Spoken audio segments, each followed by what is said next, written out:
3 में से मेनली ये 2 पॉइंट्स थे। बाकी जो हिस्सा है ये चैप्टर नंबर 4 में से है। ये वाला हिस्सा लिक्विड्स में से है और ये वाला सॉलिड्स। आज जो हमने टॉपिक डिस्कस करने हैं वो evaporation, vapour pressure, boiling and structure of ice को कवर अप करने की कोशिश करेंगे। अच्छा बेटा, इसमें एक चीज मैं बताता चलूं, ये चैप्टर नंबर 4 में से जो पहला पोर्शन है, जो इंटरमोलेक्युलर फोर्सेस का पोर्शन है, जिसमें हम डाइपोल डाइपोल फोर्सेस को पढ़ते हैं, आयन डाइपोल फोर्सेस को पढ़ते हैं, डाइपोल इंड्यूस्ड डाइपोल फोर्सेस जिन्हें हम डी बाय फोर्सेस कहते हैं, उनको स्टडी करेंगे। या आपके पास लंदन फोर्सेस और एक वेरी इंपॉर्टेंट हाइड्रोजन बॉन्डिंग, उसी में से स्ट्रक्चर ऑफ आइस को वैसे लिया गया। बेटा ये जो चारों पांचों इंटरमोलेक्युलर फोर्सेस हैं, ये उसने रिलेट कर दिया हुआ है केमिकल बॉन्डिंग के साथ। ऐसा नहीं है कि ये वाला आपके पास यूएचएस के सिलेबस में शामिल नहीं है। ये वाला जो पहला पार्ट है चैप्टर नंबर 4 का, लिक्विड का एवेपोरेशन से पहले पहले ये भी करना है, लेकिन ये बेटा केमिकल बॉन्डिंग के साथ कर, तो क्योंकि हम अभी स्टेट्स ऑफ मैटर को डिस्कस कर रहे हैं, उसमें ये 4 टॉपिक्स उसने कहा, तो मैं उन्हीं को डिस्कस कर रहा हूँ। तो वो जो इंटरमोलेक्युलर फोर्सेस हैं उनको हम केमिकल बॉन्डिंग में डिस्कस कर रहे हैं। अच्छा जी, अब इसमें सबसे पहले है एवेपोरेशन। अच्छा बेटा, कल हमने मैटर को डिस्कस किया था कि 3 बेसिक स्टेट्स थी इसकी, कौन कौन सी, सॉलिड, लिक्विड और गैस। इन तीनों में जो डिफरेंस था वो आपके पास mutual attraction regarding escaping tendency, इन दोनों के रिलेटेड था, और लिक्विड में ये दोनों इक्वल होती। तो एवेपोरेशन सबसे पहले तो उसको मैंने सिंपल लिखा कि लिक्विड का वेपर्स में चेंज हो, और आगे एक ऑब्जेक्टिव का पॉइंट लिखा है below it's boiling point. Boiling point से नीचे, जैसे पानी है उसका बॉइलिंग पॉइंट अगर 1 atm पे देखा जाए तो 100 डिग्री सेल्सियस, लेकिन अगर आप देखें पानी हर टेम्परेचर पे कुछ ना कुछ लिक्विड से वेपर में कन्वर्ट होता है, और ये जो लिक्विड का वेपर में कन्वर्ट होना होता है बिलो बॉइलिंग पॉइंट, इसको हम बोलते हैं एवेपोरेशन। तो इसको सबसे पहले आपके पास डिफाइन करना आना चाहिए कि एक spontaneous process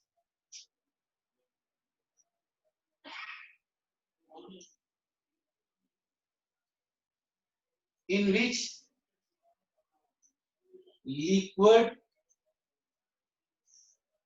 change into vapors, एक ऐसा स्पॉन्टेनियस प्रोसेस जिसके अंदर कोई लिक्विड वेपर्स में चेंज हो रहा होता है, इसको हम एवेपोरेशन बोलते हैं। इसको जरा समझ लें, होता क्या है कि आपको पता है जो लिक्विड के मॉलिक्यूल्स हैं वो रैंडमली मूव कर रहे होते हैं, and under same temperature they possess different type of energies। ये जो मॉलिक्यूल रैंडमली मूव कर रहे हैं ये डिफरेंट टाइप की एनर्जीज को होल्ड किया होता है।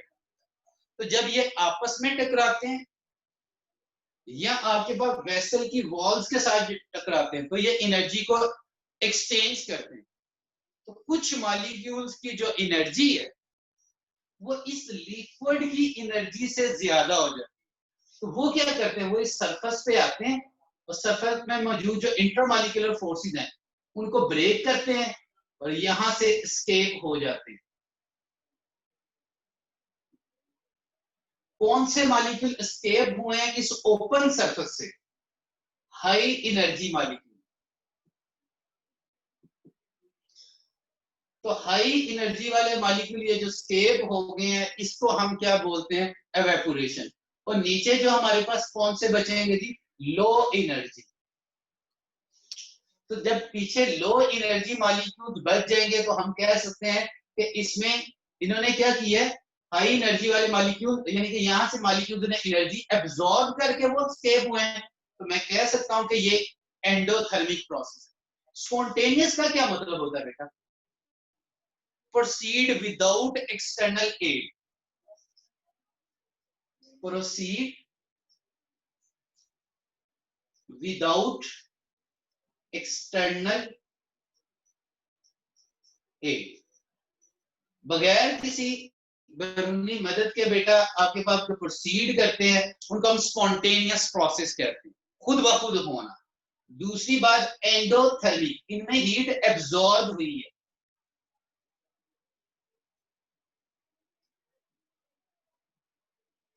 हीट एब्जॉर्ब, तो ये कहां से हीट को एब्जॉर्ब करते हैं? सराउंडिंग से, जिसकी वजह से इनमें कूलिंग इफेक्ट भी आता था। तो ये हाई एनर्जी मॉलिक्यूल यहाँ से स्केप हुए हैं थ्रू हीट एब्जॉर्बिंग, तो ये एक एंडोथर्मिक प्रोसेस। तो क्योंकि ये सराउंडिंग से हीट को एब्जॉर्ब करके जाते हैं, तो ये आपके पास कूलिंग प्रोसेस भी है। इसके रिलेटिव बेटा आपकी बुक में 3 शॉर्ट क्वेश्चंस भी हैं जो आप एमसीक्यूज के फॉर्म में आ सकते हैं। सबसे पहले तो एक था अर्थवेयर्स कीप वाटर कूल, तो उसमें भी बेटा क्या था, ये जो मिट्टी का मटका होता है, ये भी पोरस मीडियम होता है इसका।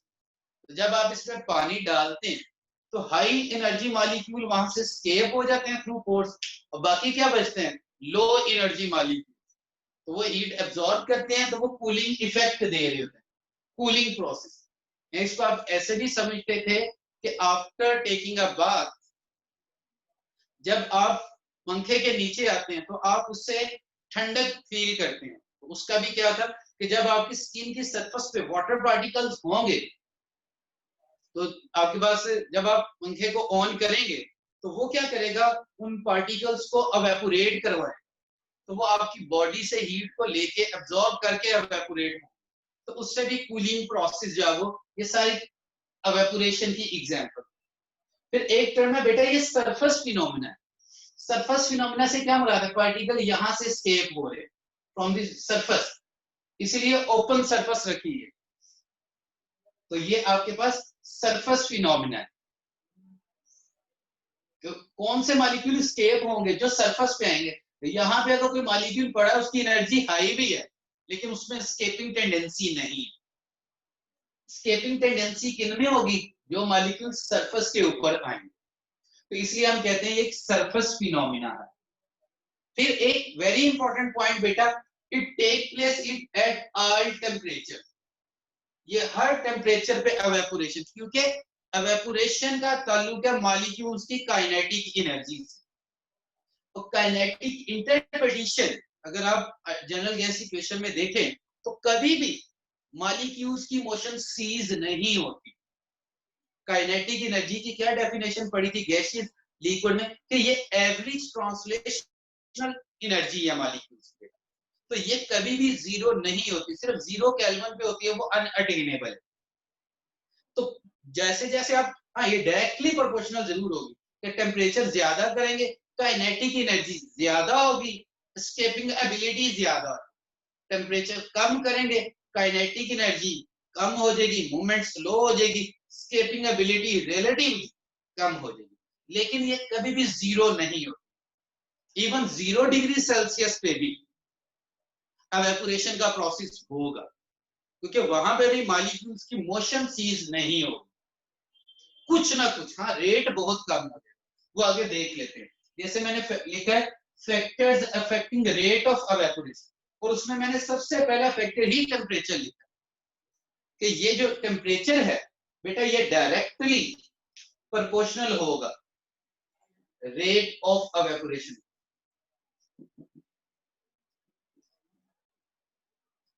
कि जैसे जैसे टेम्परेचर ज्यादा करते जाएंगे एवेपोरेशन का प्रोसेस ज्यादा तेज होगा।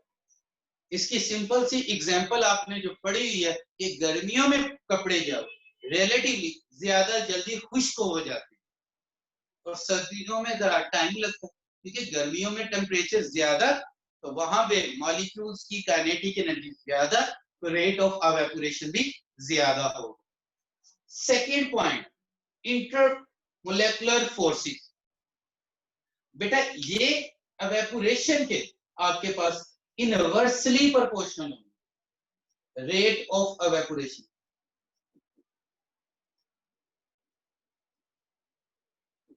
इंटरमोलेकुलर फोर्सेस से क्या मुराद है, जस्ट लाइक हाइड्रोजन बॉन्डिंग, लंदन फोर्सेस, ये सारे इंटरमोलेकुलर फोर्सेस में आ जाते हैं। जितनी ज्यादा फोर्सेस होंगी मॉलिक्यूल्स के आपस में अट्रैक्शन जितनी ज्यादा होगी, उनकी स्केपिंग टेंडेंसी उतनी ही कम हो जाएगी। इसमें अगर आप एग्जांपल देखना चाहते हैं, अगर आपको एमसीक्यू दे देता है, which of the following have maximum rate of evaporation, और उसमें आपको 4 एग्जांपल दे देता है, वाटर की दे देता है आपके पास, या इसके साथ जो है वो एथेनॉल, गैसोलीन, इस तरह से, या आपके पास आइसोपेंटेन दे देता है। तो बेटा उसमें कौन सा, तो आपने देखना है किसमें स्केपिंग टेंडेंसी सबसे ज्यादा, किसमें इंटरमॉलिक्यूलर फोर्सेस सबसे वीक, जैसे वो आइसोपेंटेन में हो तो उसका रेट ऑफ एवेपोरेशन सबसे ज्यादा, या कहेगा सबसे कम तो वो वाटर के केस में आ जाएगा, बाकी सारे ऑर्गेनिक है, वाटर जो है उसमें हाइड्रोजन बॉन्डिंग है, तो इसमें रेट ऑफ एवेपोरेशन सबसे कम हो जाएगा। तो इस तरह से बेटा इंटरमॉलिक्यूलर फोर्सेस जितनी ज्यादा, रेट ऑफ एवेपोरेशन उतना आपके पास कम। अगर मैं एक गिलास में पानी रख दूं, एक गिलास में मैं आपके पास पेट्रोल रख देता हूं, तो कौन जल्दी एवेपोरेट होगा, तो आप देखेंगे पेट्रोल जल्दी एवेपोरेट हो जाएगा। क्यों? क्योंकि उसमें इंटरमोलेकुलर फोर्सेस वीक हों, तो इनवर्सली प्रोपोर्शनल। फिर एक टर्म है बेटा सरफेस एरिया, देखिए ये सरफेस फिनोमेना है, शुरू में पढ़ा यहाँ पे ये सरफेस फिनोमेना, इसका मतलब है कि अगर मैं सरफेस एरिया बढ़ा दूंगा for the same quantity of liquid, तो रेट ऑफ एवेपोरेशन इंक्रीज हो जाएगा। तो ये डायरेक्टली प्रोपोर्शनल है, रेट ऑफ एवेपोरेशन। ऐसे नहीं सर, एग्जांपल से बताएं, चलिए जी एग्जांपल से आपको बता देते हैं। भाई मेरे पास एक गिलास में पानी मैंने रखा हुआ है, और उतनी क्वांटिटी का वाटर मैं एक ट्रे में ले लेता हूँ, दोनों को सेम टेम्परेचर पे लेता हूँ, मैं क्या देखूंगा आफ्टर सम टाइम जो ट्रे में पानी है वो ज्यादा जल्दी एवेपोरेट हो जाए, क्योंकि वहां पे स्केपिंग टेंडेंसी बढ़ जाएगी। जितना एरिया बढ़ाते जाओगे मॉलिक्यूल्स के स्केप होने की एबिलिटी वो बढ़ती जाएगी। तो आपके पास सरफेस एरिया डायरेक्टली प्रोपोर्शनल होगा रेट ऑफ एवेपोरेशन। या क्वांटिटी सेम रखें, एक को आप लेस सरफेस एरिया वाले में रखें और एक को लार्ज सरफेस एरिया, तो जहां पे लार्ज सरफेस एरिया होगा तो उस वहां पे क्या होगा, आपके पास जल्दी जो है वो चीज खुश्क होगी। तो ये ऐसा ही होता है कि घर में भी अगर कहीं पे पानी जो है वो गिर जाता है, तो क्या करते हो, वो पोछा लगाते हो या वाइपर से उसको वाइप आउट करते हो, तो क्या कर रहे होते हैं एक्चुअली आप उसका सरफेस एरिया को बढ़ा रहे हो, ताकि उसमें आपके पास ज्यादा सरफेस एरिया हो, ज्यादा जल्दी एवेपोरेट हो जाए और वो जगह ज्यादा जल्दी जो है वो ड्राई या खुश्क हो जाए। तो दिस इज ऑल अबाउट बेटा एवेपोरेशन। और इसकी एग्जांपल्स में अगर आपने देखा हो तो उसमें मैंने आपको बता दिया, कोई भी कूलिंग प्रोसेस आप देख सकते, उसमें आप एवेपोरेशन को डिस्कस करें। इसी के रिलेटिव वैसे इसी का जो वाइस वर्सा बेटा टर्म होती है वो है कंडेंसेशन। लेकिन कंडेंसेशन का प्रोसेस आप उसको ज्यादा बेटर एक्सप्लेन कर सकते हैं जब हम वेसल को क्लोज ले लेंगे। ओपन वेसल के लिए तो कंडेंसेशन के प्रोसेस को एक्सप्लेन नहीं किया जा सकता, क्योंकि कंडेंसेशन क्या है, वेपर्स का वापस लिक्विड में चेंज होना, वेपर्स का वापस लिक्विड में चेंज होना, इसको हम कंडेंसेशन बोलते हैं। पहले इसको समझते हैं बेटा, ये देखिए ये एक वेसल है, अब मैंने इसको क्लोज कर दिया, ये क्लोज्ड वेसल, मॉलिक्यूल इसमें भी मूव कर रहे हैं। अब मॉलिक्यूल जब मूव कर रहे होंगे बेटा तो हाई एनर्जी मॉलिक्यूल सरफेस पे आए, एस्केप होना शुरू हो गए। इस प्रोसेस को आपने शुरू में क्या नाम दिया जी, एवेपोरेशन। एस्केप होना शुरू हो गया बेटा। अब होगा क्या, जब ये जो स्केपिंग मॉलिक्यूल गैस के बने हैं, ऊपर से आपने वेसल को क्लोज किया हुआ है, तो ये क्या करेंगे, ये जो हाई एनर्जी जाके मॉलिक्यूल यहाँ पे टकराएंगे सरफेस के साथ या इधर टकराएंगे। तो बेटा जब मॉलिक्यूल टकराते हैं तो वो अपनी एनर्जी को इंटरचेंज करेंगे, तो उससे क्या होगा, ये जो मॉलिक्यूल्स है इनकी एनर्जी में कमी आना शुरू हो जाएगी। कमी आना शुरू हो जाएगी तो ये जब वापस आएंगे तो ये जो लिक्विड है उन्हें रिकैप्चर कर लेगा, उन्हें दोबारा लिक्विड में चेंज कर देगा। तो ये जो दोबारा से लिक्विड में चेंज हो रहे हैं, इस प्रोसेस का नाम क्या होगा जी, कंडेंसेशन। इस प्रोसेस को हम नाम देंगे कंडेंसेशन। शुरू में वो एवेपोरेटेड हुए, फिर जिन मॉलिक्यूल्स की एनर्जी ज्यादा थी वो वेपर्स में कन्वर्ट हो गए, और उसके बाद जब वेसल क्लोज था वो वेसल की सरफेस से टकराए, आपस में टकराए, कुछ एनर्जी का लॉस किया, और उन जब लॉस ऑफ एनर्जी हुआ तो बेटा जो सरफेस लिक्विड की सरफेस थी उसने उन लो एनर्जी वाले मॉलिक्यूल्स को रिकैप्चर कर लिया। इस प्रोसेस को हम बोलते हैं कंडेंसेशन। अब बेटा होता क्या है, अब इस प्रोसेस को जरा समझना है कि आपके पास for example initially 100 molecules evaporate हुए, 100 मॉलिक्यूल्स एवेपोरेट हुए, उसके बाद आउट ऑफ 100 20 मॉलिक्यूल्स वापस लिक्विड में चेंज हो। एक वक्त आया कि अब ऊपर कितने मॉलिक्यूल्स बचे हैं, 80 मॉलिक्यूल जो वेपर्स में अभी तक कन्वर्ट है। उसके बाद क्या होगा कि अगर 20 मॉलिक्यूल्स एवेपोरेट हो रहे हैं, उनको काउंटर करने के लिए 20 मॉलिक्यूल कंडेंसेट हो, 20 मॉलिक्यूल एवेपोरेट, 20 मॉलिक्यूल आपके पास कंडेंसेट, और ऊपर इस सरफेस में कितने मॉलिक्यूल्स ऑन एवरेज स्टे कर रहे हैं वेपर्स की फॉर्म में, 80 मॉलिक्यूल्स फॉर एग्जांपल। तो वो जो 80 मॉलिक्यूल्स हैं वो जितना प्रेशर इस लिक्विड पे इंसर्ट कर रहे हैं उसको हम बोलते हैं वेपर प्रेशर। मैं दोबारा, लेकिन उसके लिए एक शर्त है कि rate of evaporation become equal to rate of condensation. मैं दोबारा एक्सप्लेन कर रहा हूं बेटा, शुरू में एवेपोरेशन के प्रोसेस में मैंने क्या किया, एवेपोरेट होना शुरू हुए, शुरू में 100 मॉलिक्यूल्स एवेपोरेट हो, वेसल ऊपर से क्लोज था, तो कुछ मॉलिक्यूल्स क्या हुए जिनकी एनर्जी कम हुई वो वापस आ गए, तो मैंने कहा कुछ से मुराद है 20 मॉलिक्यूल, वो वापस आ गए।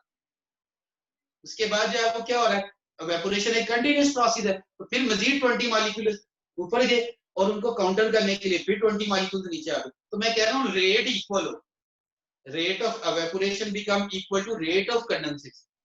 इस दौरान जितने यहाँ पे वेपर्स होंगे वो जितना प्रेशर इंसर्ट करेंगे उसको हम बोलते हैं वेपर प्रेशर। तो अब डिफाइन करते हैं वेपर प्रेशर क्या से क्या मुराद है, the pressure exerted by vapors on the surface of liquid when rate of evaporation become equal to rate of condensation। Quantity की बात नहीं कर रहा हूं बेटा, rate, speed, rate of evaporation become equal to rate of condensation. तो उस दौरान जितने वेपर्स बने हुए होंगे वो जितना प्रेशर इंसर्ट कर रहे होंगे उसको हम क्या नाम देते हैं जी, वेपर प्रेशर का। और इसमें जो सबसे इंपॉर्टेंट फैक्टर, जो सबसे factors important affecting vapour pressure, वो टेम्परेचर। जैसे जैसे टेम्परेचर बढ़ाऊंगा तो रेट ऑफ एवेपोरेशन बढ़ेगा, ज्यादा वेपर्स बनेंगे, ज्यादा वेपर्स का मतलब ज्यादा प्रेशर इंसर्ट हो।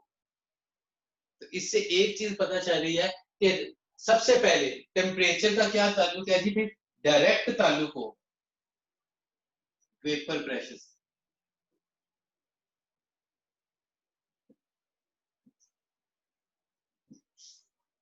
जैसे जैसे मैं टेम्परेचर बढ़ाऊंगा वेपर प्रेशर में भी आपके पास इजाफा होता है।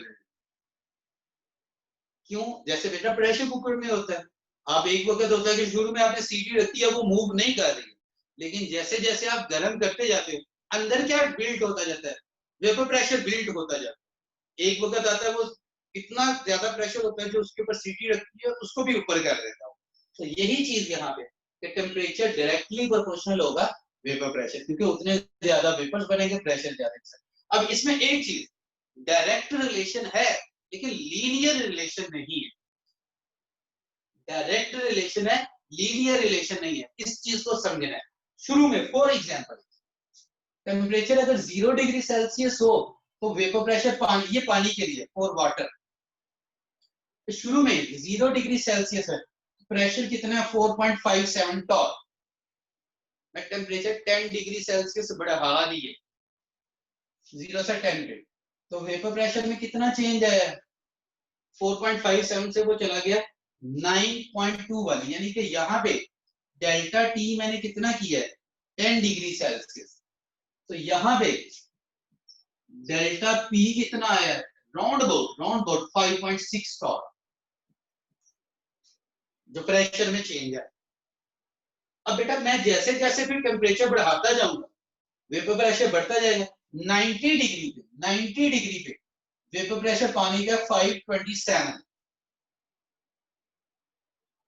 और 100 डिग्री सेल्सियस 760 टॉर पे चला गया, तो यहाँ पे डेल्टा टी तो क्या रहा 10 डिग्री ही, लेकिन यहाँ पे चेंज इन वेपर प्रेशर वो कितना हो गया, वो तकरीबन 240 के अराउंड हो, 233 टॉर आपके पास, यहाँ 243, इतना चेंज आ गया।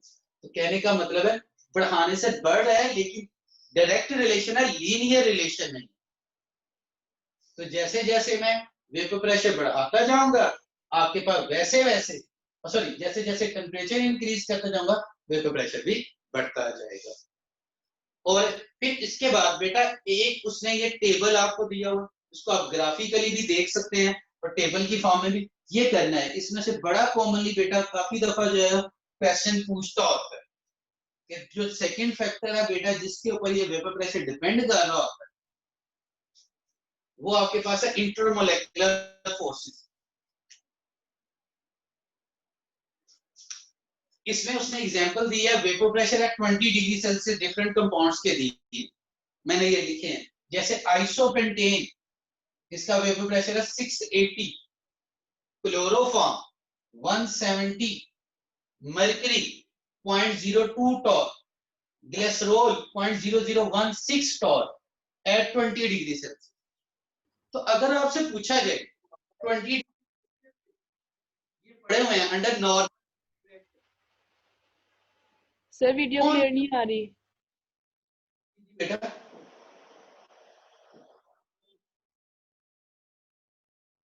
मैं रिपीट कर देता हूँ, ये उसने कंपाउंड्स दिए हैं, ये बुक में भी टेबल दिया हुआ है, डिफरेंट वेपर प्रेशर उनके दिए हैं। अगर मैं आपसे क्वेश्चन करता हूँ एमसीक्यू आपसे पूछता हूँ इसमें, इन चारों में से कौन ज्यादा जल्दी एवेपोरेट हो जाएगा, इन चारों में से ग्लिसरॉल। कौन ज्यादा, बेटे पेंटेन आइसोपेंटेन, इसका वेपर प्रेशर बहुत ज्यादा है, इसका मतलब है इसमें इंटरमॉलिक्यूलर फोर्सेस बहुत कम है। इंटरमॉलिक्यूलर फोर्सेस का और वेपर प्रेशर का इनवर्स रिलेशन है आपके पास। सॉरी डायरेक्ट, जितनी ज्यादा इंटरमॉलिक्यूलर फोर्सेस होंगे उतना आपके पास वेपर प्रेशर क्या होगा उसका कम। पहले से बोला बेटा इसमें इंटरमॉलिक्यूलर फोर्सेस बहुत वीक होंगी तो बहुत जल्द एवेपोरेट, ये देखें कितना प्रेशर इंसर्ट कर रहा है 680, तो थोड़ा सा मजीद गर्म करो तो ये 760 पे चला जाएगा, ये वेपर्स में बॉइलिंग पॉइंट इसका बड़ा करीब आ जाएगा, तो इसके तो वेपर्स बनेंगे ही नहीं, इसके वेपर्स ही बहुत कम। इसका देखें प्रेशर कितना आ रहा है 0.00016 टॉर, इसका मतलब ये ना होने के बराबर वेपर्स में कन्वर्ट हो रहा है। इसमें इंटरमॉलिक्यूलर फोर्सेस मैक्सिमम, इसमें मिनिमम, तो इंटरमॉलिक्यूलर फोर्स, इंटरमॉलिक्यूलर फोर्सेस कम होंगी उतने ज्यादा वेपर्स बनेंगे, उतना उनका वेपर प्रेशर क्या होगा आपके पास, जितने कम उतना वेपर प्रेशर ज्यादा। इसमें इंटरमॉलिक्यूलर फोर्सेस सबसे कम, इसमें क्या होगा स्ट्रॉन्गेस्ट इंटरमॉलिक्यूलर फोर्सेस।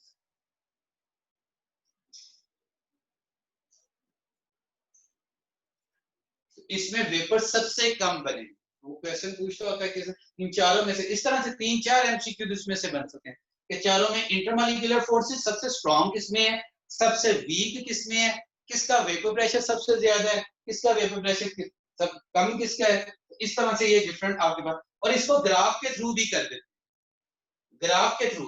अगर मैं कहता हूं बेटा इनका ग्राफ ड्रा करें, और इधर मैं साइड पे ये ग्राफ ड्रा करता हूं, इधर मैं आपको हाँ बिल्कुल शो होगा,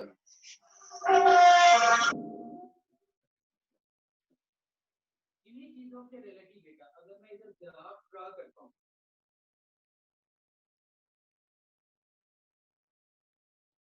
यहाँ पे मैं वेपर प्रेशर रख देता हूं आपके पास, और यहाँ पे intermolecular forces.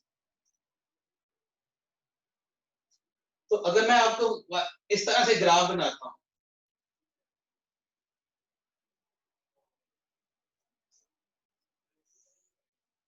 A B C D। तो अगर आपसे क्वेश्चन पूछता हूं बेटा ये A B C D में आपके पास इधर टाइम भी कह सकते हैं, टेम्परेचर भी रख देता हूं,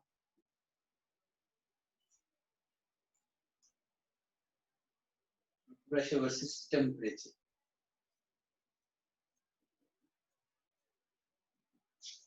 अच्छा बेटा अगर मैं आपसे पूछूं बेटा यहाँ पे A किस चीज को रिप्रेजेंट कर रहा है इन चारों के रिलेटेड, A किसको रिप्रेजेंट कर रहा है? आइसोपेंटेन। बेटा आइसोपेंटेन को। बी रिप्रेजेंट करेगा क्लोरोफॉर्म को। सी रिप्रेजेंट करेगा मर्क्यूरी को और डी रिप्रेजेंट करेगा ग्लिसरॉल को। तो इस तरह से बेटा ये चारों का ग्राफ जो है वो रिप्रेजेंट करेगा। तो ये ए आइसोपेंटेन को, बी क्लोरोफॉर्म को, सी मर्क्यूरी को और डी जिसका सबसे नीचे लाइन आएगी मीन विद चेंजिंग टेम्परेचर, इसका जो है वो आपके पास वेपर प्रेशर ना होने के बराबर चेंज। तो अगर बेटा ये वेपर प्रेशर इसी से एक टर्म भी एक्सप्लेन हो जाती है, यहाँ पे मैं 760 लिख देता हूँ जो हमारा नॉर्मल एटमॉस्फेरिक प्रेशर है। तो आप देख लें कौन सबसे पहले एक्सटर्नल प्रेशर को अचीव कर रही है, तो वो ए, उसका बॉइलिंग पॉइंट सबसे कम होगा, ये इधर आ जाएगा और इसी के रिलेटिव ग्राफ पर। तो ये आपके पास बेटा वेपर प्रेशर की टर्म। उसके बाद वो कौन से फैक्टर्स हैं जिन पे ये वेपर प्रेशर डिपेंड नहीं करता, उसमें दो फैक्टर्स हैं बेटा, एक वॉल्यूम दूसरा अमाउंट। बेटा वॉल्यूम कम, देखिए वेपर प्रेशर का ताल्लुक है इवेपोरेशन एंड कंडेंसेशन। जब मैं वॉल्यूम कम या ज्यादा कर दूंगा तो rate of evaporation and rate of condensation equally change होंगे। जब इक्वली चेंज होंगे तो उनकी रेशियो कांस्टेंट रहेगी। ऑल्सो मेरा पॉइंट अंडरस्टैंड कर लें बेटा, वेपर प्रेशर है ratio, rate of condensation evaporation versus rate of condensation. जब मैं वॉल्यूम को कम या ज्यादा कर दूंगा, या मैं दूसरी टर्म लिखिए अमाउंट, उसको कम या ज्यादा कर दूंगा, तो जो आपके पास rate of evaporation and rate of condensation वो इक्वली इंक्रीज या डिक्रीज हो, जिससे आंसर कांस्टेंट रहेगा। फॉर एग्जांपल देखिए एक टर्म इवेपोरेशन है 15 तो कंडेंसेशन है 3, आंसर है 5। तो अगर इवेपोरेशन 20 हो गई है, कंडेंसेशन 4 हो गया, दोनों पैरामीटर चेंज हुए हैं लेकिन आंसर क्या रहा फिर 5, 25, 5। तो ऊपर वाली और नीचे वाली दोनों चीजें इक्वली इंक्रीज करते जाएं तो नेट इफेक्ट क्या रहेगा, कांस्टेंट रहेगा। तो इसलिए वो कहता है जो वेपर प्रेशर है वो ना वॉल्यूम पे डिपेंड करेगा ना अमाउंट ऑफ लिक्विड पे डिपेंड करेगा, क्योंकि ये रेशियो है आपके पास दो चीजों पे, इवेपोरेशन और कंडेंसेशन के रेट्स के रिलेटेड, तो वो वैल्यू कांस्टेंट है। फिर बेटा आपके पास मेजरमेंट ऑफ वेपर प्रेशर को मेजर कैसे किया जाता है, उसके रिलेटेड बेटा मैनोमेट्रिक मेथड आपकी बुक में एक दिया हुआ, मैंने इसकी डायग्राम ये मैंने बनाया मैनोमेट्रिक मेथड। इसमें बेटा अगर आप इसको लेबल करना चाहें तो ये आपके पास सबसे पहले तो एक थर्मोस्टेट है। थर्मोस्टेट क्या चीज होती है, जिससे हम टेम्परेचर को कंट्रोल कर रहे हो। डिफरेंट इलेक्ट्रिकल अप्लायंसेस में इसका कॉमन यूज होता है। इस्त्री में देखें एक सेट पॉइंट आपने रखा होता है, जैसे ही कम ज्यादा होता है वो उसको ऑफ करवा देता है। फ्रिज के अंदर थर्मोस्टेट होता है, एसी के अंदर थर्मोस्टेट होता है, आपके पास हीटर है उनमें थर्मोस्टेट। जहां पे आपने टेम्परेचर को फिक्स करना हो बेटा एक लिमिट तक, उसके लिए हम वहां पे थर्मोस्टेट यूज करें। तो यहाँ पे ये थर्मामीटर है, यहाँ पे आपका वो लिक्विड होगा जिसका आपने वेपर प्रेशर मालूम करना है। ये आपके पास एक मर्करी मीटर है जिसकी ये वाली सरफेस यहाँ पे मर्करी फील्ड है, ये सरफेस ओपन है और यहाँ पे कितना प्रेशर लग रहा है जी 180 है, जो कि हमारा एटमॉस्फेरिक प्रेशर है। तो इसलिए जो लिक्विड का प्रेशर होगा उसको काउंटर करने के लिए इस प्रेशर को भी जो है वो ऐड करना पड़ेगा। टेक्निक बड़ी सिंपल सी है बेटा, बड़ी सादा सी है। सबसे पहले जो भी लिक्विड जिसका आपने वेपर प्रेशर मालूम करना है पर्टिकुलर टेम्परेचर पे, वो इस राउंड बॉटम फ्लास्क में ले लेते हैं। ठीक है, राउंड बॉटम फ्लास्क में ले लिए, यहां से इसको क्लोज किया जाता है, इसको ओपन कर दिया जाता है, और इसको जिस टेम्परेचर पे आपने सबसे पहले इसको फ्रीज कर लिया जाता है। फ्रीज करने के बाद यहां से वैक्यूम पंप ओपन करके यहाँ पे जितनी भी एयर होती है, जितने भी वेपर्स होते हैं, उनको रिमूव करवा दिया, फिर इसको यहां से क्लोज किया जाता है। जिस टेम्परेचर पे, मसलन टी टेम्परेचर पे आपने वेपर प्रेशर को मालूम करना है, थर्मामीटर के थ्रू इसका temperature T degree Celsius adjust किया जाता है, यहां से इसको ओपन किया जाता है, ये यहां से टी टेम्परेचर पे इसके वेपर्स बनते हैं, जो यहां से मूव करते हुए बेटा जाके इस मरकरी को प्रेस करेंगे, और उसके रिलेटिव ये ऊपर मरकरी का मूव करेगा, तो यहां से आप डेल्टा एच को मेजर कर लेते। इस केस में फॉर एग्जांपल डेल्टा एच ये वाली वैल्यू आ रही है, ये आपके पास डेल्टा एच आ जाता है कि कितना उसने मूव करके गया है। तो वो आपके पास जब डेल्टा एच आ जाता है, उसके रिलेटिव हमारे पास एक फार्मूला होता है बेटा, T equal to P A plus delta H. P A से मुराद है एटमॉस्फेरिक प्रेशर, क्योंकि बेटा उसके अगेंस्ट फोर्स लगा के आप जो है वो ऊपर मूव कर।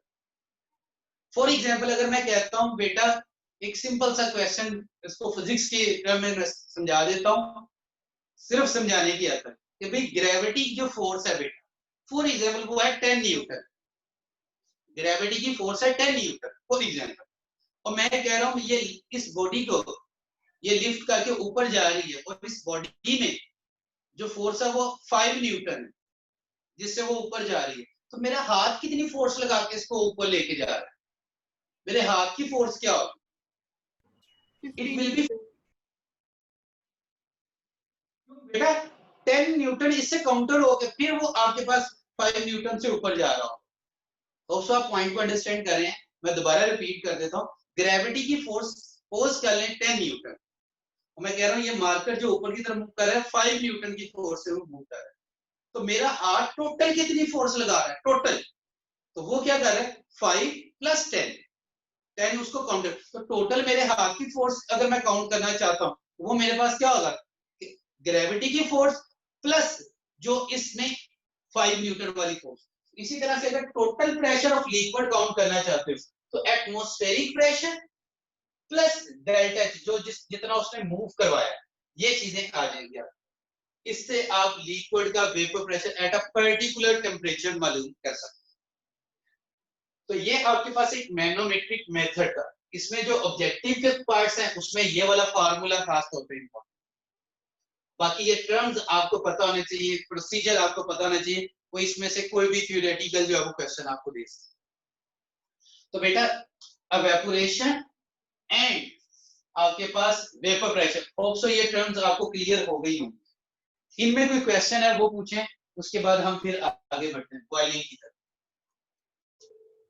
सर ये जो वॉल्यूम और अमाउंट ऑफ लिक्विड है, ये एवेपोरेशन के डायरेक्टली प्रोपोर्शनल है? वॉल्यूम को हम वहां पे कंसीडर कर लेते हैं सरफेस एरिया, क्योंकि वो सरफेस फिनोमेनन, तो वॉल्यूम से ज्यादा बेहतर वहां पे वर्ड टर्म यूज कर लेते हैं सरफेस एरिया, क्योंकि उसमें भी लेंथ को अगर मीट कर दें वॉल्यूम में से, वॉल्यूम के यूनिट क्या होते हैं मीटर क्यूब, सरफेस एरिया के स्केल में आ जाते हैं, तो उसमें एक चीज का ख्याल रखा जाता है, वॉल्यूम को इसलिए वहां पे स्टडी नहीं करते हैं क्योंकि वहां पे हम सरफेस एरिया को स्टडी करते हैं। अमाउंट के वहां पे भी डायरेक्टली प्रोपोर्शनल आ जाता है, लेकिन उसमें फिर कंडीशन है कि आप उसको कहां पे रखते हैं, उसमें जो मेन टर्म थी वो बेटा सरफेस एरिया, क्योंकि वो सरफेस फिनोमेनन है। अब 10 केजी तो ले लेते हो तो, लेकिन सरफेस उसकी स्मॉल रखते हो, नीचे वाले मॉलिक्यूल्स पे तो वो कोई भी इफेक्ट नहीं करेगा, चाहे वो 1 केजी है चाहे वो 10 केजी। देखे ना बेटा, आप इस केस में मैं अगर कहता हूं कि भाई इधर डायग्राम, इधर मैं बता, मगर आपसे क्वेश्चन पूछता हूं बेटा, एक ये फ्लास्क है और एक ये फ्लास्क है, दोनों का एरिया सेम रखा हुआ है, ये वाला सेम, लेकिन एक में 1 लीटर है, एक में 10 लीटर, बताओ किसका एवेपोरेशन ज्यादा होगा? तो दोनों में रेट ऑफ एवेपोरेशन सेम होगा। क्यों सेम होगा? क्योंकि ये सरफेस फिनोमेना, ये एरिया सेम। ये वाले पार्टिकल्स ने तो नहीं एवेपोरेशन में पार्टिसिपेशन करनी, वो तो यहां से एस्केप होना है। इसी तरह अमाउंट का ले लें, ये 10 लीटर है, एक 1 लीटर है, उसको केजी में कन्वर्ट कर लें डेंसिटी से मल्टीप्लाई करके, तो उसमें भी आप देखेंगे ये सरफेस फिनोमेना। तो इसमें उसमें हम मैस या वॉल्यूम का जिक्र नहीं करते, वहां पे हम सरफेस एरिया करते हैं। होप सो पॉइंट अंडरस्टैंड कर रहे हैं बेटा? बात समझ आ रही है? सर फिर हम यहाँ पे ये क्यों कह रहे हैं कि वॉल्यूम और अमाउंट ऑफ सब्सटेंस लिक्विड से सेम इंक्रीज आता है एवेपोरेशन और कंडेंसेशन में? सरफेस एरिया के रिलेटिव बात करते हैं साथ, कि जब हम वॉल्यूम को बढ़ा देते हैं तो इसलिए तो वहां पे कहा कि उस पर डिपेंड नहीं करेगा कि अगर कोई चीज वॉल्यूम को किस तरह से बढ़ाना है। वॉल्यूम को बढ़ाने के, देखिए वॉल्यूम में 3 चीजें आ जाती हैं। वॉल्यूम को अगर मैंने बढ़ाना है तो बेटा मैं उसके रिलेटिव, एक बेटा वॉल्यूम को बढ़ाने का मैं लेंथ बढ़ा दूं, क्योंकि वॉल्यूम में 3 पैरामीटर, हाइट भी है, लेंथ भी है, विड्थ भी है। यही चीज बेटा मैं इस तरह से भी ड्रा कर सकता हूं। तो अगर वो लिक्विड इस तरह से ओपन एयर में पड़ा हुआ है, अब बताएं, अच्छा इसमें भी 10 लीटर है, इसमें भी 10 लीटर है, वॉल्यूम मैंने सेम, तो इसमें आप देखें किसमें जो है वो आपके पास रेट ऑफ एवेपोरेशन किसमें ज्यादा होगा? रेट ऑफ एवेपोरेशन वो इसमें ज्यादा होगा। लेकिन वेपर प्रेशर की बात की जाए वो दोनों में एक सेम होगा, क्योंकि जितने वेपर बन रहे हैं उतने वो कंडेंस हो रहे हैं।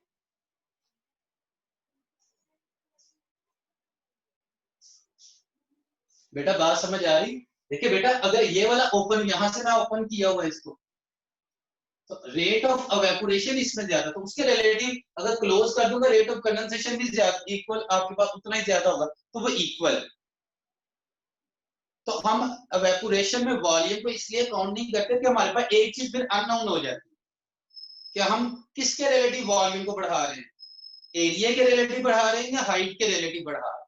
तो इसलिए यहां पे मैंने वॉल्यूम का जिक्र नहीं किया। तो वॉल्यूम में क्योंकि 3 पैरामीटर हैं तो उसमें फिर एक पैरामीटर साइलेंट हो जाता है, जिसकी वजह से हम वॉल्यूम को एवेपोरेशन से कंपेयर नहीं कर सकते। देखिए ये भी एक व्हीकल लिया जिसमें एक बोतल ली है लंबी, उसमें 10 लीटर आ जाता है, और एक मैंने ट्रे लिया उसमें भी 10 लीटर आ जाता है, दोनों का वॉल्यूम सेम है, तो रेट ऑफ एवेपोरेशन किसमें ज्यादा होगा? लेकिन अगर इसको क्लोज कर दिया जाए और उसके बाद मैं पूछूं वेपर प्रेशर किसमें ज्यादा होगा, आप ये दोनों में इक्वल होगा, क्योंकि इसमें जितने वेपर ज्यादा बन रहे हैं उनके रिलेटिव उतना ही कंडेंसेशन ज्यादा हो जाएगा, रेशो सेम हो जाएगी। जी क्लियर है पॉइंट? Yes sir. बेटा आपके पास टर्म है जी बॉइलिंग।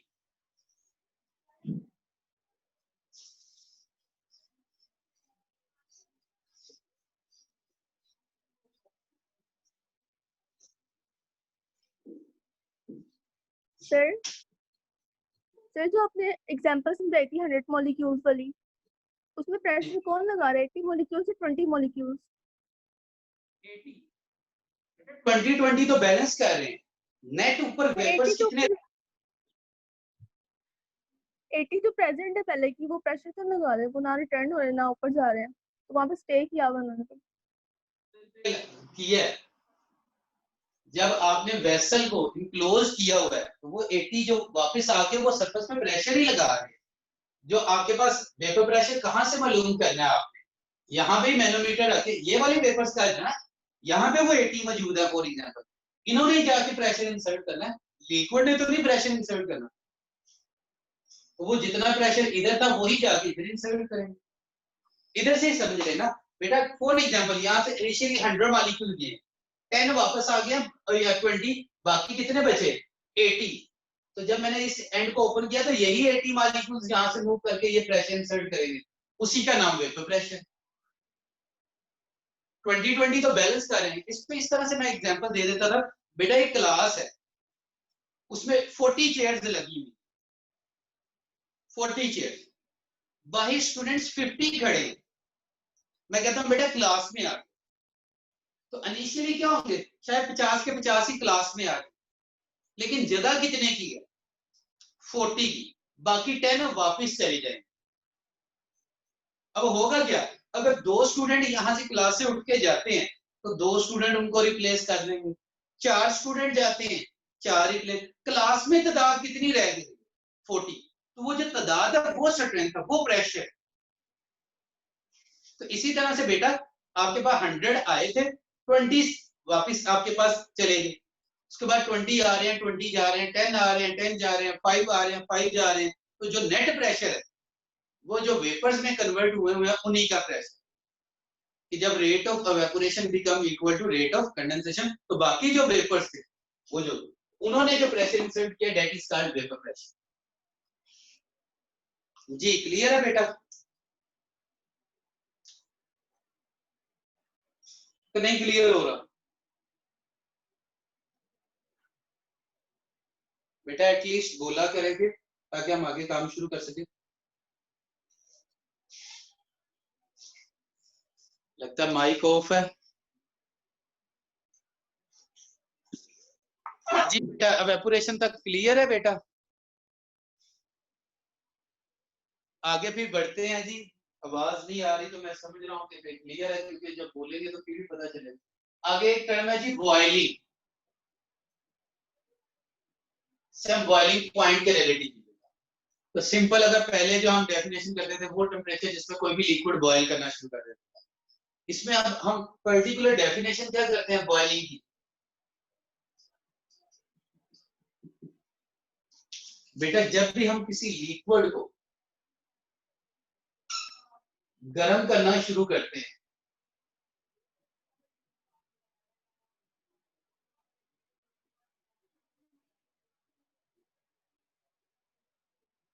मैं इस लिक्विड को गर्म करना शुरू करता हूं, तो जैसे जैसे गर्म करता जाता हूं तो इसमें मौजूद जो मॉलिक्यूल्स हैं उनकी काइनेटिक एनर्जी में इजाफा होता जाता है, क्योंकि काइनेटिक एनर्जी जो है वो डायरेक्टली प्रोपोर्शनल होती है टेम्परेचर पे।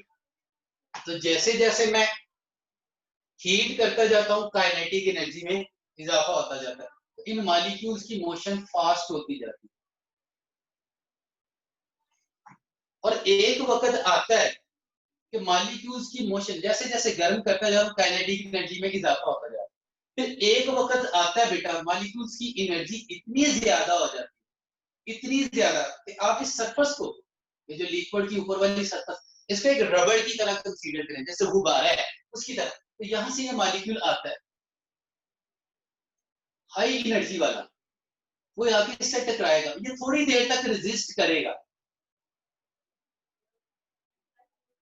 थोड़ी देर तक, लेकिन नीचे से क्योंकि कंटिन्यूसली हीट मिल रही है, वो इतनी ज्यादा एनर्जी मिलेगी उसको, तो वो इसमें से इसको तोड़ के निकल जाएगा। तो ये जब तक उसने रेजिस्ट किया, हम कहते हैं इसमें बबल फॉर्मेशन हो रही है।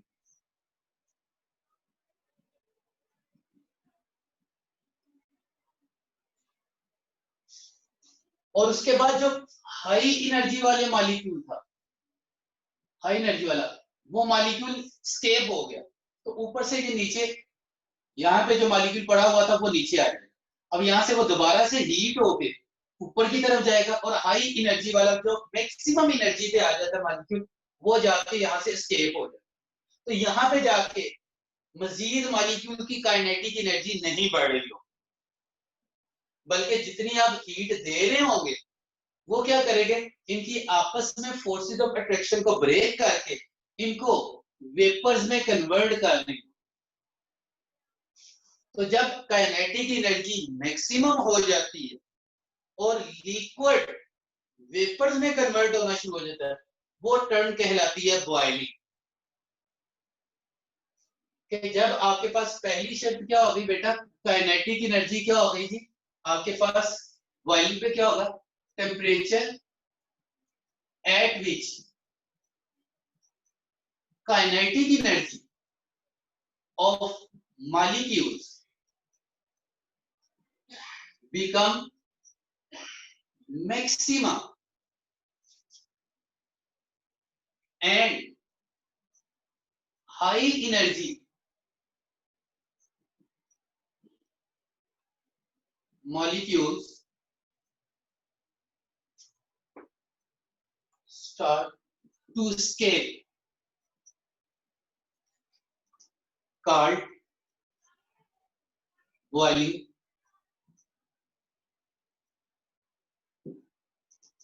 point. उस टेम्परेचर को हम क्या नाम दे देंगे? Boiling point. और उस प्रोसेस का नाम होगा बॉइलिंग। और ये कब होता है? कि जब उनकी मॉलिक्यूल्स की इवेपोरेशन इतना ज्यादा जाता है कि ये उस वक्त होता है जब जो मॉलिक्यूल्स का इंटरनल प्रेशर वो एक्सटर्नल एटमॉस्फेरिक प्रेशर के इक्वल होता है। बड़ा सादा सा। सर ये एक दफा दोबारा समझा दें। जा देता हूँ बेटा। देखिए बॉइलिंग पॉइंट की दो डेफिनेशन लिखता हूँ, फिर उसको दोनों तरह से समझाता हूँ। कि जब आपके पास temperature at which internal vapour pressure become equal to external vapor pressure। अब होगा क्या बेटा? मेरे पास कोई भी एक लिक्विड पड़ा हुआ था। मैं इस डायग्राम को दोबारा बना,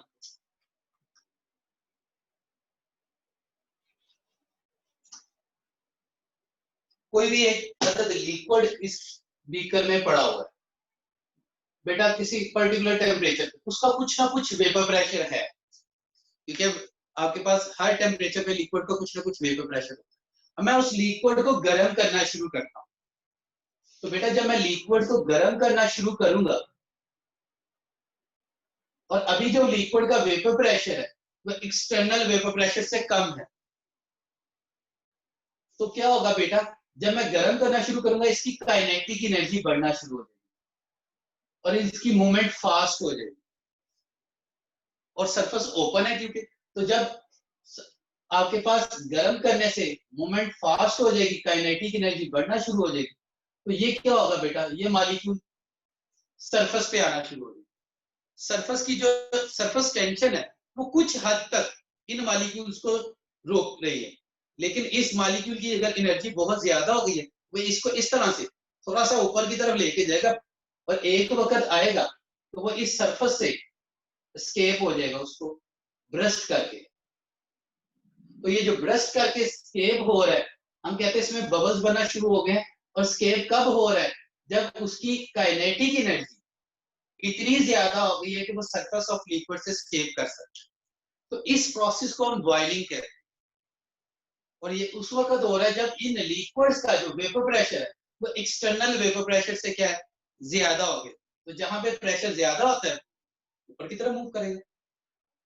तो बेटा यहाँ पे ये जो 1 atm था, अगर इसका भी 1 atm हो गया तो ये यहाँ से आप मजीद एनर्जी मिलेगी, वो इंटरमॉलिक्यूलर फोर्सेस को ब्रेक करवाएगी और इसको यहाँ से एस्केप करवाना शुरू हो जाएगा। तो इसलिए ये वो टेम्परेचर होगा जब इंटरनल प्रेशर और external pressure vapour pressure equal हो।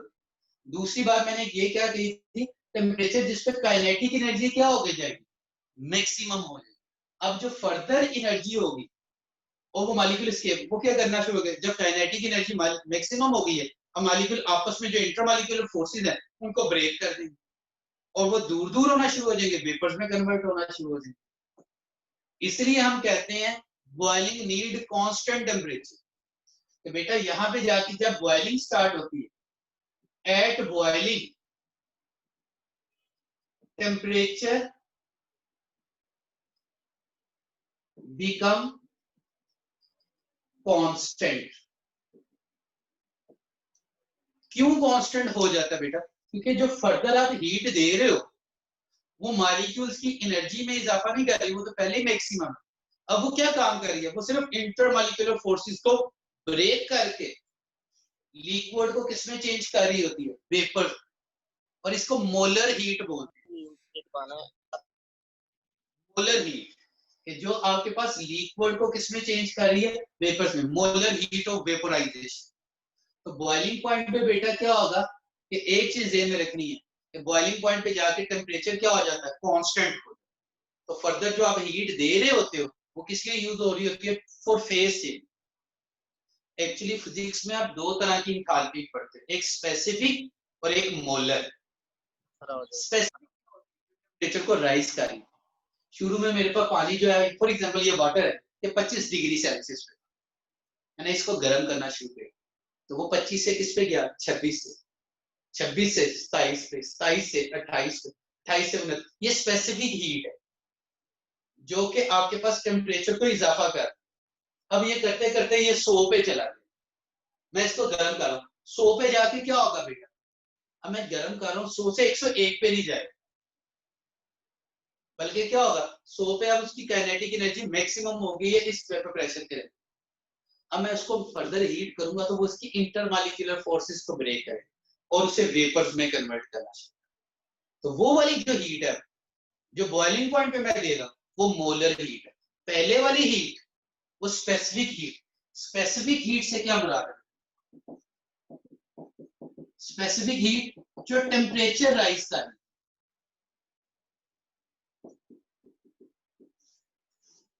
और दूसरी मैं कह रहा हूं मोलर हीट। मोलर हीट किसे कह रहा हूं, जो फेज चेंज कर रही, जो लिक्विड को वेपर्स में कन्वर्ट कर रही है वो मोलर हीट है, और जो टेम्परेचर को राइज कर रही थी, काइनेटिक एनर्जी को बढ़ा रही थी, वो स्पेसिफिक हीट। तो ये बॉइलिंग के रेट को ये डिपेंड किस पे कर रहा है, बार बार बता रहा हूं, ये एक्सटर्नल वेपर प्रेशर पे डिपेंड कर। आपकी बुक में जो एग्जांपल्स दी हुई है एक्सटर्नल वेपर प्रेशर कि जैसे जैसे मैं एक्सटर्नल वेपर प्रेशर को बढ़ाता जाता हूं बॉइलिंग पॉइंट बढ़ता जाता है। कि बॉइलिंग पॉइंट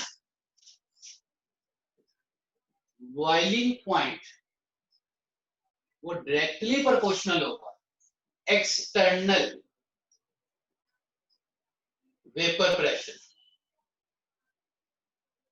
कि जैसे जैसे मैं एक्सटर्नल वेपर प्रेशर को बढ़ाऊंगा बॉइलिंग पॉइंट बढ़ता जाएगा, कम करूंगा कम होता जाएगा। इससे पता चला कि मैं कोई भी लिक्विड है उसे मैं किसी भी टेम्परेचर पे बॉयल कर सकता हूँ।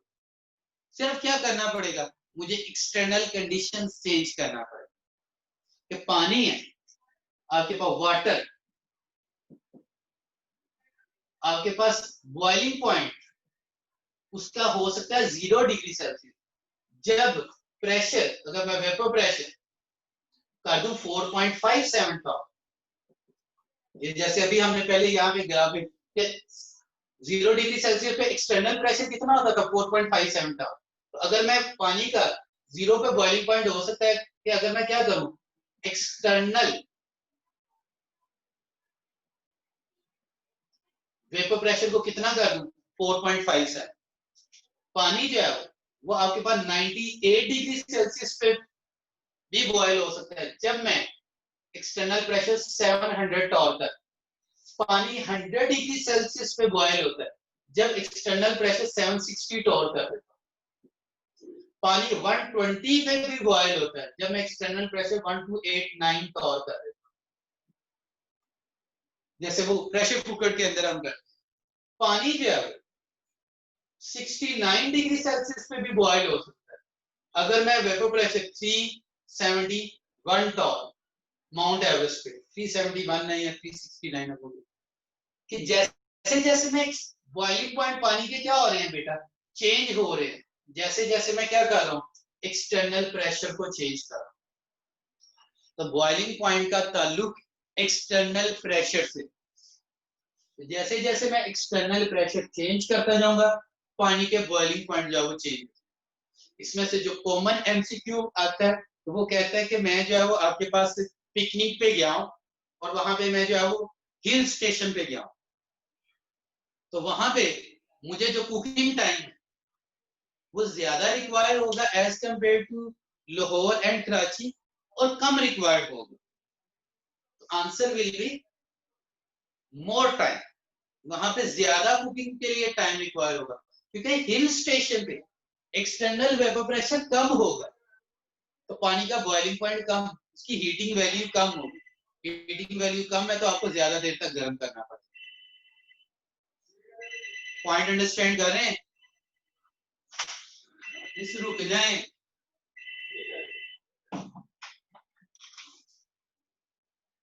मैं दोबारा बता रहा हूं बेटा, शॉर्ट एमसीक्यू क्या था कि अगर मैं हिल स्टेशन के ऊपर कुकिंग करता हूं तो उसके लिए ज्यादा टाइम रिक्वायर होगा या कम टाइम रिक्वायर होगा? तो वो वहां पे ज्यादा टाइम रिक्वायर, क्योंकि वहां पे बेटा एक्सटर्नल प्रेशर कम होगा तो पानी की हीटिंग वैल्यू कम होगी।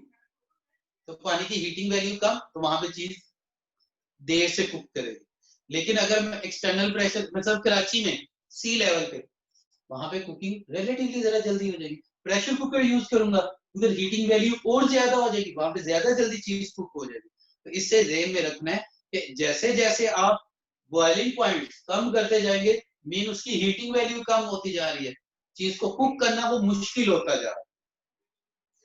तो बेटा ये बॉइलिंग के रिलेटिव पॉइंट्स, तो ये कुछ पॉइंट्स थे आपके पास जो आपके पास लिक्विड पोर्शन में से। अच्छा इसमें एक टर्म है मोलर हीट ऑफ वेपोराइजेशन, वो मैंने बता दिया। मोलर हीट ऑफ लिक्विड को वेपर्स में कन्वर्ट करना at its boiling point, that is called molar heat. Molar का मतलब क्या होगा? जो फेस चेंज करे, liquid into vapours, solid into liquid, melting point वो मोलर हीट ऑफ फीएन। Molar heat of sublimation, solid directly converted into vapours. Phase change के लिए जो हीट यूज होती है उसको मोलर, मोलर इसलिए कह देते हैं बेटा कि आप 1 मोल के लिए आप चीजें कैलकुलेट कर रहे हो। तो ये पॉइंट्स थे आज के लिए, ये पॉइंट्स है। अब इनमें कोई प्रॉब्लम है वो पूछ ले। आज का काम थोड़ा सा थ्योरी के रिलेटिव था, इसमें जो है वो एमसीक्यूज नहीं थे। इसके रिलेटिव जो एमसीक्यूज होंगे वो कल आती सबसे पहले हम डिस्कस करेंगे। ये पॉइंट्स है, इनमें कोई प्रॉब्लम है वो पूछ। Sir boiling point external vapour pressure के साथ क्यों वेरी करता है? देखिए मैं आपको बताता हूं कि एक लिक्विड गिलास पड़ा हुआ पानी, उसमें से मैं एयर पास करता हूं तो एयर ऊपर की तरफ बबल होना शुरू होता है। ऐसा क्यों होता है? तो बेटा जिसका प्रेशर ज्यादा होगा वो कम वाली प्रेशर वाली चीज से निकल आएगा। अब शुरू में ये जो लिक्विड है इधर फॉर एग्जांपल प्रेशर है 300 टॉर और बाहर एटमॉस्फेरिक प्रेशर है 760 टॉर, तो प्रेशर उसको दबा के रखा हुआ, लिक्विड नहीं मूव कर सकता। अब जैसे जैसे मैं उसको गर्म कर रहा हूं मैं इस प्रेशर में इजाफा कर, अब बेटा जैसे ये 760 या 761 बनेगा इसका मतलब है अब इंटरनल प्रेशर एक्सटर्नल प्रेशर से, ये ऊपर से दो फोर्सेस है ना, पहले ऊपर वाली फोर्स ज्यादा थी 760 थी, नीचे 300, ये ऊपर की तरफ नहीं आ सकते। लेकिन जैसे ही मैं ऊपर वाली फोर्स और नीचे वाली फोर्स बढ़ाता जाता हूँ वो भी 760 के इक्वल आ रही है, तो वो उसमें से आपके पास लिक्विड वेपर में कन्वर्ट होना शुरू हो जाएगा। अब मैं अगर दूसरा तरीका क्या, मैं इसी को कम कर देता हूँ एक्सटर्नल प्रेशर, ये 300 है मैं बाहर वाला भी 300 कर देता हूँ। तो अब क्या होगा, जैसे 301 होगा वो इसमें से बाहर निकल आएगा, बॉयल होना शुरू हो जाएगा। भाई जब चीज हमेशा क्या होगी बेटा, ज्यादा प्रेशर से कम प्रेशर की तरफ मूव करेगा, तो जैसे ही उसको अवेलेबल मिलेगा ब्रस्ट अप, और वो जब एस्केप होगा बबल्स की फॉर्म में उसको हम बॉइलिंग कह देते हैं। तो इसलिए जो बॉइलिंग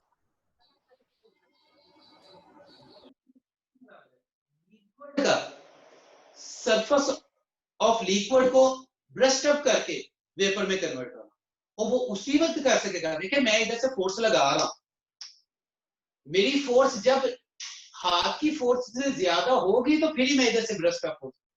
तो यहाँ पे ये लिक्विड फोर्स लगा रहे थे लेकिन क्यों नहीं इसमें से बबल अप हो रहे थे, क्योंकि इनकी फोर्स कम थी, ये ऊपर प्रेशर ज्यादा था। जब ये इक्वल या इससे ज्यादा हुआ तो इसमें से ब्रस्ट अप हो गया, और उस ब्रस्टिंग ऑफ बबल्स का नाम ही बॉइलिंग है। जी